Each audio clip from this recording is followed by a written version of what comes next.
नमस्कार, SN plus के हलचल दिन भर में आपका स्वागत है। मैं हूं गौरवी वैष्णव। सबसे पहले खास हलचल पर एक नजर। सरदार शहर में पंचायत और जिला परिषद सदस्यों के चुनाव शांतिपूर्ण संपन्न। सरपंच चुनावों से कम रहा मतदान। लाडनू तहसील में भी पंचायती राज चुनावों के लिए वोट पड़े। ग्रामीणों ने दिखाया उत्साह। सुजानगढ़ में एक ही दिन में आए 6 कोरोना पॉजिटिव। प्रशासन सुस्त, आमजन लापरवाह है। सरदार शहर पंचायत समिति के 25 वार्डों के चुनाव आज शांतिपूर्ण तरीके से संपन्न हुए। क्षेत्र में शादियों की सीजन अधिक होने से मतदान शुरुआती दौर में धीमा रहा, लेकिन दोपहर तक मतदान में गति आई। ग्राम पंचायत घड़सीसर के गांव पनपालिया के लोगों ने चुनाव का बहिष्कार किया। पनपालिया गांव को अड़सीसर ग्राम पंचायत से घड़सीसर ग्राम पंचायत में जोड़ने के विरोध में चुनाव का बहिष्कार किया गया।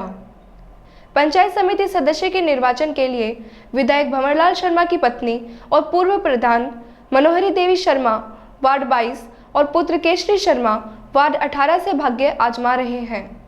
कोविड गाइडलाइन के अनुसार हुई चुनाव प्रक्रिया के लिए कार्मिकों ने मेहनत के साथ अंतिम चरण के चुनाव को संपन्न कराया। गत दिनों संपन्न हुए सरपंच के चुनावों के मतदान प्रतिशत की तुलना में इस चुनाव में मतदान प्रतिशत कम रहा। कोरोना को देखते हुए प्रशासन ने सभी मतदान केंद्रों पर सैनिटाइजर और मास्क की व्यवस्था भी की। अधिकतर मतदान केंद्रों पर सोशल डिस्टेंस की पालना की गई। अति संवेदनशील मतदान केंद्रों पर पुलिस की चाक चौबंद व्यवस्था देखी गई। थोड़ा खुला खुला खड़े हो जाओ।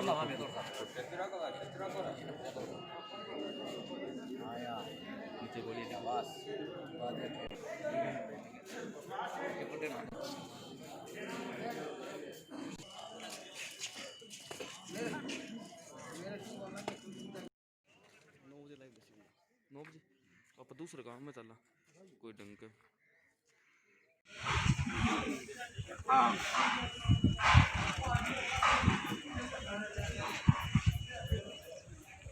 चलो मैं कहूँ बात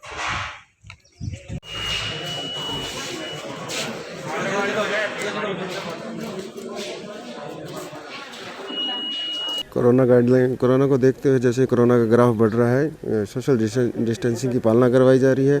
जो भी वोटर आ रहे हैं उनको मास्क वितरित किए जा रहे हैं और हाथ सैनिटाइज करवा के अंदर वो मतदान करवाया जा रहा है।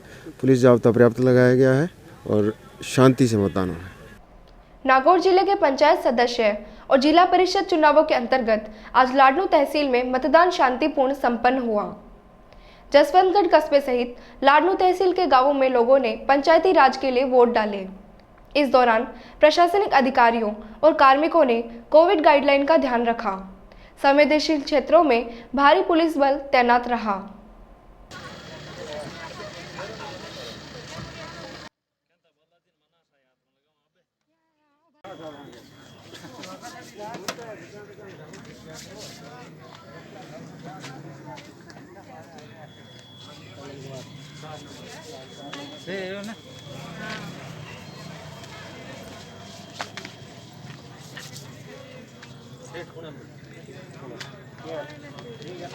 प्रशासन के सख्त नहीं होने और आमजन के कोरोना महामारी के प्रति लापरवाह होने का नतीजा सामने आ रहा है। सुजानगढ़ में आज फिर 6 लोग पॉजिटिव पाए गए। कुछ समय पहले एक साथ 18 कोरोना पॉजिटिव मिले थे। इसके बाद कुछ दिन ज़्यादा व्यक्ति पॉजिटिव नहीं मिलने के कारण एक तरफ जहां प्रशासन सुस्त हो गया, वहीं आमजन भी बेपरवाह देखे गए। परिणाम स्वरूप आज फिर एक साथ 6 लोगों की जांच कोरोना पॉजिटिव आई है। हम एक बार फिर आपसे अपील करते हैं कि आप महामारी कोरोना के प्रति लापरवाह नहीं रहें। मास्क पहने, हाथों को सैनिटाइज करें, सोशल डिस्टेंसिंग का पालन करें। बहुत ज़रूरी होने पर ही भीड़भाड़ वाले क्षेत्रों और आयोजनों में जाएं। अखिल भारतीय किसान सभा तहसील कमेटी चूरू के कार्यकर्ताओं ने 3 सूत्री मांगों को लेकर चूरू कलेक्ट्रेट परिसर के बाहर शनिवार को धरना दिया। अखिल भारतीय किसान सभा के जिलाध्यक्ष एडवोकेट इंद्राज सिंह ने बताया कि इस मौके पर पीएम नरेंद्र मोदी का पुतला दहन कर आक्रोश जाहिर किया गया और जिला कलेक्टर के मार्फत प्रधानमंत्री के नाम का ज्ञापन सौंपा गया।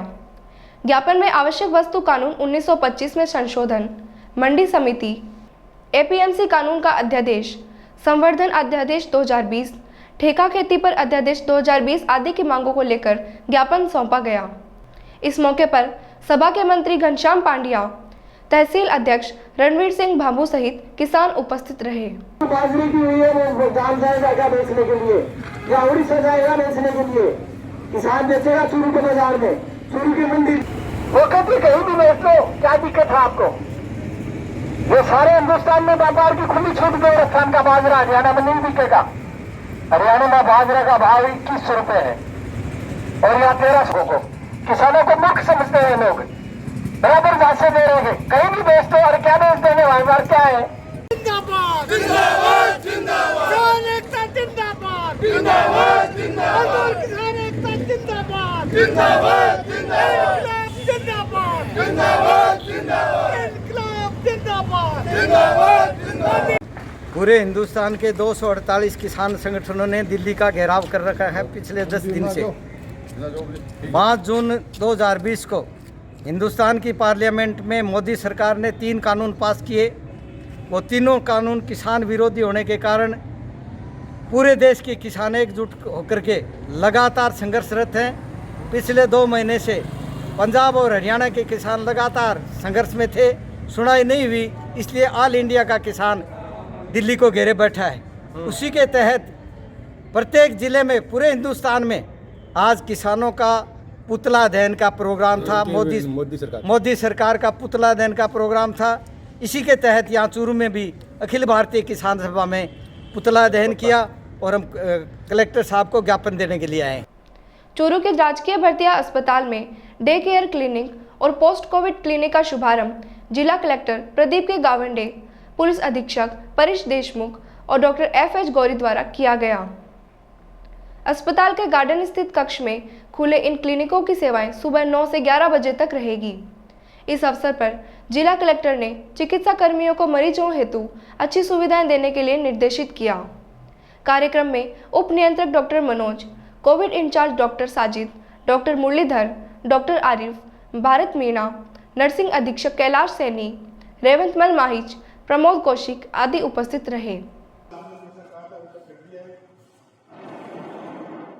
कलेक्टर महोदय ने और हमारे आदरणीय SP साहब ने संयुक्त रूप से माननीय मुख्यमंत्री महोदय के घोषणा और निर्देशानुसार चूरू में डे केयर क्लिनिक और पोस्ट कोविड क्लिनिक की शुरुआत की और 9 से 11 इसी आउटडोर में पधारेंगे, अपना रजिस्ट्रेशन कराएंगे।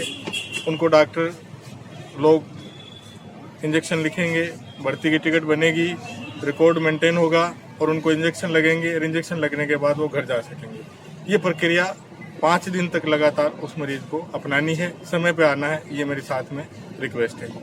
सुजानगढ़ तहसील के गांव खालिया में मिल्खा सिंह दौड़ प्रतियोगिता का आयोजन किया गया।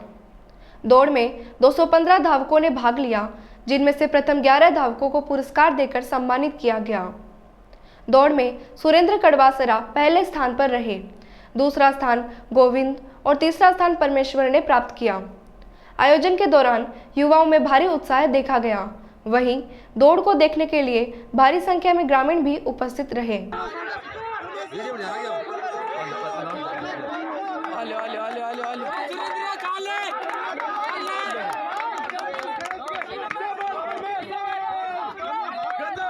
स्थायी करने की मांग को लेकर आशा सहयोगिनियों का धरना चूरू जिला कलेक्टर परिसर के बाहर जारी है।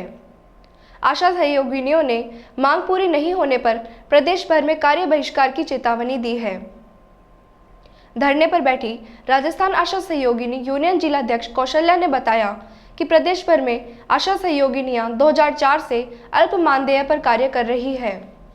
कार्य के मुकाबले में दिए जाने वाला पारिश्रमिक काफी कम है, जिससे उनका गुजारा नहीं होता है। धरने पर बैठने वालों में बबीता शर्मा, प्रियंका शर्मा, उर्मिला, संतोष महिया और सरोज आदि मौजूद रही। तो माने कोई सरकार कोई आश्वासन कौन दिया है, माने यो मिलियो है कि आप गलत समय पर बैठ गई हो के तो आप ये काम करो कि घर लौट जाओ। तो सरकार के तरफ मैं अब जवाब चाहूँगी कि अब हमारी जो मांगे 2 दिन में 3 दिन मांगे पूरी नहीं करें तो हम भूख हड़ताल पर बैठेंगे और सारी जिले की सर राजस्थान के न सब एक हो गए न जो रात दिन को न वहीं कलेक्ट्री आगे धरना देंगे। आगे हमारी लड़ाई जारी रहेगी, चाहे माने अप्रैल आ जाए चाहे माने मार्च आ जाए, जब तक हमारो मांग पूरी नहीं करेंगे सरकार से आगे हम लड़ते रहेंगे, हम नहीं उठेंगे। अब बिदासर निवासी एक बुजुर्ग की कोरोना संक्रमित होने के कारण मौत हो गई। चूरू से जयपुर ले जाते समय रास्ते में मृत्यु होने पर शव को सीधे बिदासर स्थित शमशान घाट लाया गया, जहां टीम हारे का सहारा सुजानगढ़ के संयोजक श्याम स्वर्णकार और परिजनों ने कोविड गाइडलाइन से पीपीई किट पहनकर अंतिम संस्कार किया। चूरू विद्युत विभाग के पास झुग्गी झोपड़ी में रहने वाले लोगों को हड्डी व जोड़ रोग विशेषज्ञ डॉक्टर विजयपाल कड़वासरा ने कोरोना से बचाव के लिए मास्क वितरित किए। डॉक्टर कड़वासरा ने झुग्गी झोपड़ी के लोगों को कोरोना के लक्षण और बचाव आदि के बारे में अवगत भी कराया और उन्हें मास्क पहनने और सोशल डिस्टेंसिंग के बारे में जानकारी दी। और वो लगा के निकलो, 10 भी 12 निकलो ने, वो लगा के निकलो नहीं कि पुलिस सारा चलान कर देगा। हाँ, खुद की सेफ्टी।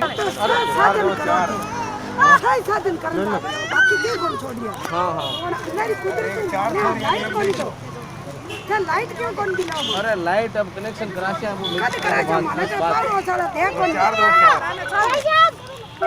विजयपाल जी कड़वासरा जी ने आज जो मास्क वितरण कार्यक्रम किया है, ये बड़ा ही सराहनीय है। और जो कोरोना महामारी जो अभी चल रही है उसके बचाव के लिए मास्क लगाओ जीवन बचाओ अभियान के अंतर्गत इन्होंने आज कच्ची बस्ती में आकर एक बड़ा सराहनीय काम किया है। मैं इनका हृदय से आभार व्यक्त करता हूँ कि इन्होंने जो जिन लोगों का इस बस्ती की ओर ध्यान नहीं जाता, इनका ध्यान इस बस्ती की ओर गया है और इन लोगों को जागरूक किया है कि मास्क लगाओ जीवन बचाओ। जो हमारे मुख्यमंत्री जी का नारा है राजस्थान सरकार के, उस नारे को इन्होंने आम जन तक पहुंचाने का जो प्रयास किया है बड़ा ही सराहनीय है। और ऐसी बस्तियों को चिन्हित और भी सामाजिक संस्थाएं आगे आए और इन लोगों की ओर ध्यान दे। सांडवा के सेन समाज के भामाशाह कन्हैयालाल छाजेड़ और केशरीचंद छाजेड़ ने सेन मंदिर के लिए दान में भूमि दी है। सेन मंदिर निर्माण के लिए आज भूमि पूजन हुआ। पंडित सीताराम सारस्वत ने पूजा अर्चना करवाई। इस अवसर पर सेन समाज के अनेक लोग उपस्थित रहे। ये था SCN प्लस का खास बुलेटिन हलचल दिन भर। टीवी पर देखने के लिए शेखावाटी केबल नेटवर्क के चैनल संख्या 153 पर जाएं। सोशल मीडिया पर हमसे लगातार जुड़े रहने के लिए हमारे YouTube और Facebook पेज को सब्सक्राइब और लाइक करें। नमस्कार।